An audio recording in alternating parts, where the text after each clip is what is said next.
After leaving the army, Jarod Cannonier was performing air traffic equipment maintenance for the FAA living in Alaska. The 25-year-old weighed 300 pounds and decided to do something for his health, beginning to train at an MMA gym. After winning 2 amateur fights in 2011, Cannonier would make his professional debut as a heavyweight, finishing all 5 of his first opponents on the Alaskan circuit. In his 6th fight, Cannonier took on Jermaine Horton.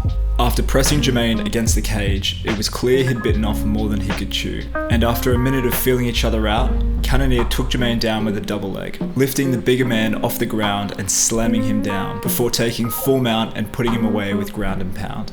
After winning a split decision against the former King of the Cage champion Tony Lopez, the undefeated Cannonier was taken on by the MMA leader. His UFC debut came against knockout artist Sean Jordan.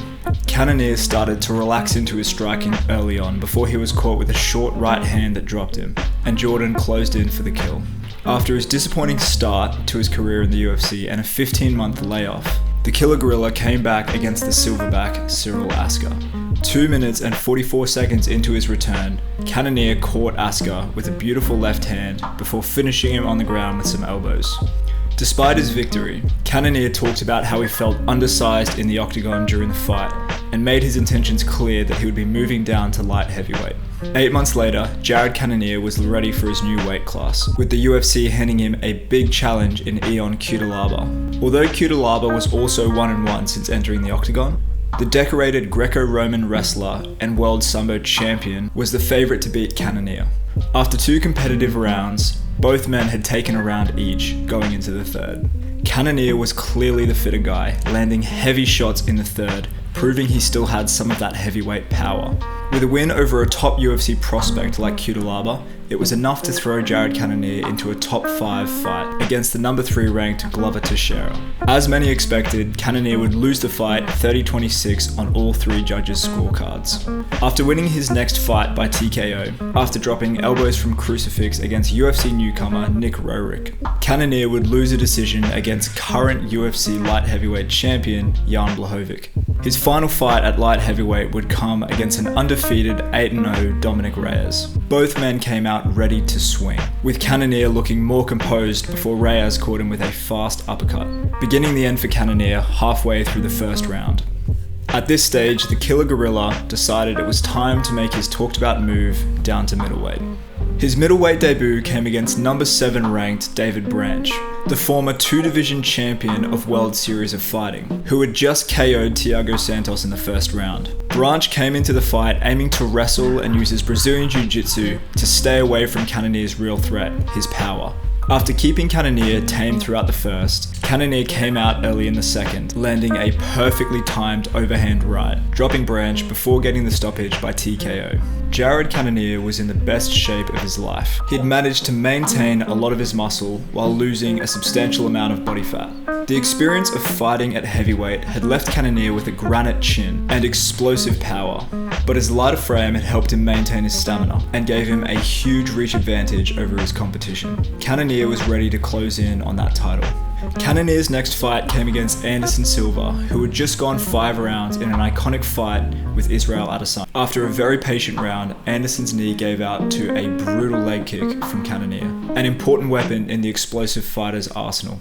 After wins over 2 highly respected middleweights, the UFC gave Jarod Cannonier his first top 5 opponent in his new division, Jack Hermansson, who came into the fight as the favourite after winning 4 consecutive bouts. The fight was held as a main event in Denmark, with the Joker representing the Nordic regions. After 2 early takedowns from Hermansson, Cannonier was able to tire him out a bit, forcing Jack to be more selective with his takedown attempts, allowing Jarod Cannonier to get to work on his feet with his stand-up, sending Hermansson stumbling with a brutal leg kick at the close of the 1st round, as Jack dived for his legs, raining down on the dropped Swede to earn an early stoppage. At this stage, the UFC began to feel they had a legitimate contender in Jarod Cannonier and paired him up against the number 1 contender, Robert Whittaker. Prior to the fight, champion Israel Adesanya said, "If he destroys Robert or makes a statement, I want him next." Cannonier is an interesting fighter who, in a way, reminds me of Yoel Romero. Cannonier has been the shorter opponent in all 11 of his UFC fights, and his upcoming fight against Gastelum will be the first time he's had a height advantage. His incredibly long reach of 77.5 inches is the third longest in the UFC middleweight top 10. Although he has been TKO'd twice, Cannonier has only been finished in the heavier weight classes, and his chin has held up against top light heavyweight opponents, proving that durability that allowed him to fight the larger men. He's also kept that explosive power that made him so dangerous in the first place. Yet, unlike some power punchers, Cannonier seems to know how to preserve his stamina and be more selective with his shots so that he can make it a full 3 or 5 rounds. Despite losing to Whittaker, Cannonier showed that he wasn't far off being ready for a title shot, and personally I suspect a dominant performance against the ever-ready Gastelum. Although in some regard Cannonier is still early in his MMA career, it is worth noting that he's 37 years old. As good as he looks in his new weight class, he's at that age where you can be on the decline at any point. So anyway, I'm curious to see what we learn this weekend with that division kind of all over the place right now. Let me know what you thought about the video. Who do you think's gonna win? Drop a like down below. Otherwise, subscribe or else.